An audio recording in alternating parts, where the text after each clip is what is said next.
Assalamualaikum warahmatullahi wabarakatuh. Perkenalkan, nama saya Adisti Wulandari dengan NIM C1C0200096 dari R12 Akuntansi. Pada video kali ini saya akan menjelaskan materi ke-9 pada mata kuliah perpajakan 1, yaitu mengenai pajak penghasilan. Materi yang akan dibahas yaitu yang pertama PPh, yang kedua subjek pajak, dan yang ketiga objek pajak. Yang pertama ada PPh. Pengertian PPh. PPh atau pajak penghasilan adalah pajak yang dikenakan kepada orang pribadi atau badan atas penghasilan yang diterima atau diperoleh dalam suatu tahun pajak. Penghasilan yang dimaksud dapat berupa keuntungan, usaha, gaji, honorarium, hadiah, dan yang lainnya. Kemudian materi yang kedua yaitu subjek pajak. Subjek pajak adalah orang pribadi atau badan yang dikenakan pajak sesuai ketetapan yang telah diatur oleh undang-undang. Subjek pajak ini dibagi menjadi 4 kategori, yaitu pribadi, badan warisan yang belum dibagi, dan badan usaha tetap. Berikut ini ketentuan yang berlaku untuk masing-masing kategori. Yang pertama, orang pribadi. Bagi seluruh WNI atau WNA yang tinggal di Indonesia maupun di luar negeri namun memiliki pendapatan dari Indonesia, maka mereka akan memberlakukan pajak orang pribadi. Kemudian yang kedua, badan. Bagi seluruh yang berdiri dan berkembang di Indonesia masuk ke dalam ketentuan pajak badan. Badan untuk badan yang bersifat baik untuk badan yang bersifat non-komersial dan juga yang mendapatkan biaya dari APBN atau APBD. 3. Warisan yang belum terbagi. Bagi seluruh pewaris yang akan membagi dan menurunkan warisannya, maka pewaris wajib mendaftarkan harta bendanya dan membayarkan pajak sesuai dengan ketentuan yang berlaku untuk subjek pajak dengan kategori warisan yang belum terbagi. Yang keempat, bentuk usaha tetap. Bagi seluruh kantor, gedung, pabrik, bengkel, gudang, dan lainnya yang didirikan oleh WNI maupun WNA yang bertempat tinggal di Indonesia, maka mereka akan dikenakan pajak bentuk usaha tetap. Kemudian jenis subjek pajak. Ada 2 jenis subjek pajak yang ada di Indonesia, yaitu subjek pajak dalam negeri dan subjek pajak luar negeri. Adapun penjelasan kedua jenis subjek pajak ini adalah yang pertama, dalam negeri.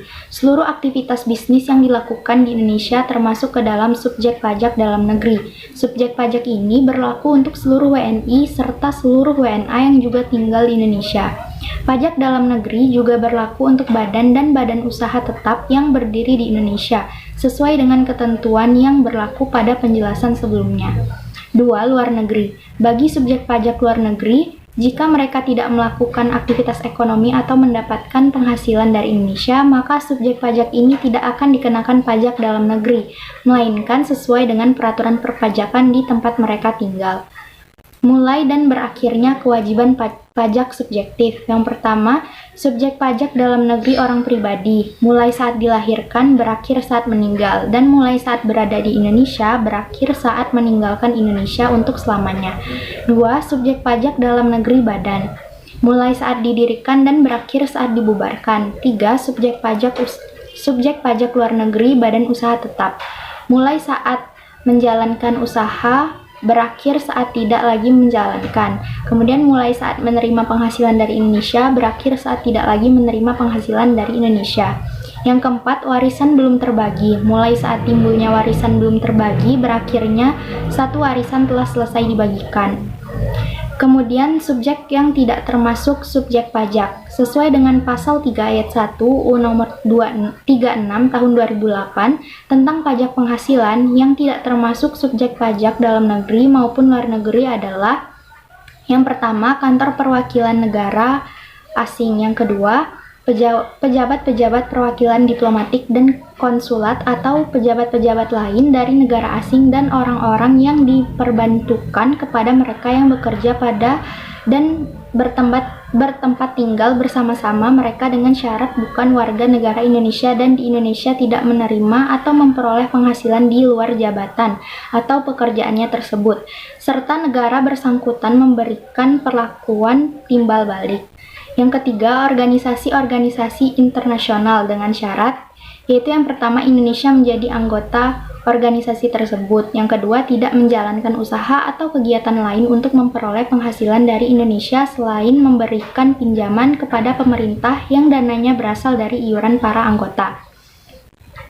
Kemudian yang keempat, pejabat-pejabat perwakilan organisasi internasional. Sebagaimana dimaksud pada huruf C dengan syarat bukan warga negara Indonesia dan tidak menjalankan usaha, kegiatan, atau pekerjaan lain untuk memperoleh penghasilan dari Indonesia.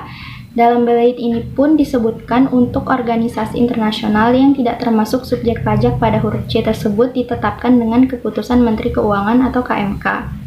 Kemudian materi yang ketiga yaitu objek pajak.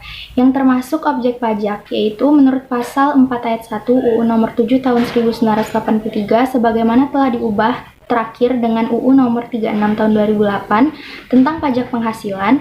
Yang dimaksud dengan penghasilan adalah setiap tambahan kemampuan ekonomis yang diterima atau diperoleh wajib pajak, baik yang berasal dari Indonesia maupun dari luar Indonesia, yang dapat dipakai untuk konsumsi atau untuk menambah kekayaan wajib pajak yang bersangkutan, dengan nama dan dalam bentuk apapun, termasuk yang pertama penggantian atau imbalan berkenaan dengan pekerjaan atau jasa yang diterima atau diperoleh termasuk gaji, upah, tunjangan, honorarium, komisi, bonus, gratifikasi, uang pensiun, atau imbalan dalam bentuk lainnya, kecuali ditentukan lain dalam undang-undang ini. 2. Hadiah dari undian atau pekerjaan atau kegiatan dan penghargaan. 3. Laba usaha. 4. Keuntungan karena penjualan atau karena pengalihan harta. 5. Penerimaan kembali pembayaran pajak yang telah dibebankan sebagai biaya dan pembayaran tambahan pengembalian pajak. 6. Bunga termasuk premium, diskonto, dan imbalan karena jaminan pengembalian utang. 7. Dividen dengan nama dan dalam bentuk apapun termasuk dividen dari perusahaan asuransi kepada pemegang polis dan pembagian sisa hasil usaha koperasi. 8. Royalti atau imbalan atas penggunaan hak. 9. Sewa dan penghasilan lain sehubungan dengan penggunaan harta. 10. Penerimaan atau perolehan pembayaran berkala. 11. Keuntungan karena pembebasan utang kecuali sampai dengan jumlah tertentu yang ditetapkan dengan peraturan pemerintah. 12. Keuntungan selisih kurs mata uang asing. 13. Selisih lebih karena penilaian kembali aktiva. 14. Premi asuransi. 15. Iuran yang diterima atau diperoleh perkumpulan dari anggotanya yang terdiri dari wajib pajak yang menjalankan usaha atau pekerjaan bebas. 16. Tambahan kekayaan neto yang berasal dari penghasilan yang belum dikenakan pajak. 17. Penghasilan dari usaha berbasis syariah. 18. Imbalan bunga sebagaimana dimaksud dalam undang-undang yang mengatur mengenai ketentuan umum dan tata cara perpajakan. Dan 19. Surplus Bank Indonesia. Yang bukan merupakan objek pajak yaitu penghasilan yang dikecualikan dari objek pajak sebagaimana disebutkan dalam pasal 4 ayat 3 UU PPH adalah sebagai berikut. Yang pertama, A. Bantuan atau sumbangan termasuk zakat yang diterima oleh Badan Amil Zakat atau Lembaga Amil Zakat yang dibentuk atau disahkan oleh pemerintah dan yang diterima oleh penerima zakat yang berhak, atau sumbangan keagamaan yang sifatnya wajib bagi pemeluk agama yang diakui di Indonesia yaitu yang diterima oleh lembaga keagamaan yang dibentuk atau disahkan oleh pemerintah dan yang diterima oleh penerima sumbangan yang berhak yang ketentuannya diatur dengan atau berdasarkan peraturan pemerintah. Dan B. Harta hibahan yang diterima oleh keluarga sedarah dalam garis keturunan lurus 1 derajat, badan keagamaan, badan pendidikan, badan sosial termasuk yayasan, koperasi, atau orang pribadi yang menjalankan usaha mikro dan kecil yang ketentuannya diatur dengan atau berdasarkan peraturan Menteri Keuangan sepanjang tidak ada hubungan dengan usaha, pekerjaan, kepemilikan, atau penguasaan di antara pihak-pihak yang bersangkutan. Yang kedua, warisan. Yang ketiga, harta termasuk setoran tunai yang diterima oleh badan sebagaimana dimaksud dalam pasal 2 ayat 1 huruf B sebagai pengganti saham atau sebagai pengganti penyertaan modal. Yang keempat, penggantian atau imbalan sehubungan dengan pekerjaan atau jasa yang diterima atau diperoleh dalam bentuk natura dan atau kenikmatan dari wajib pajak atau pemerintah, kecuali yang diberikan oleh bukan wajib pajak. Wajib pajak yang dikenakan pajak secara final atau wajib pajak yang menggunakan norma penghitungan khusus atau deemed profit sebagaimana dimaksud dalam pasal 15 UU PPH. 5. Pembayaran dari perusahaan asuransi kepada orang pribadi sehubungan dengan asuransi kesehatan, asuransi kecelakaan, asuransi jiwa, asuransi dwiguna, dan asuransi beasiswa. 6. Dividen atau bagian laba yang diterima atau diperoleh perseroan terbatas sebagai wajib pajak dalam negeri, koperasi, badan usaha milik negara, atau badan usaha milik daerah dan penyertaan modal pada badan usaha yang didirikan dan bertempat kedudukan di Indonesia dengan syarat: 1. Dividen berasal dari cadangan laba yang ditahan, dan 2. Bagi perseroan terbatas, badan usaha milik negara dan badan usaha milik daerah yang menerima dividen. Kepemilikan saham pada badan yang memberikan dividen paling rendah 25% dari jumlah modal yang disetor. 7. Iuran yang diterima atau diperoleh dana pensiun yang pendiriannya telah disahkan Menteri Keuangan, baik yang dibayar oleh pemberi kerja maupun pegawai. 8. Penghasilan dari modal yang ditanamkan oleh dana pensiun, sebagaimana dimaksud pada huruf G, dalam bidang-bidang tertentu yang ditetapkan dengan keputusan Menteri Keuangan.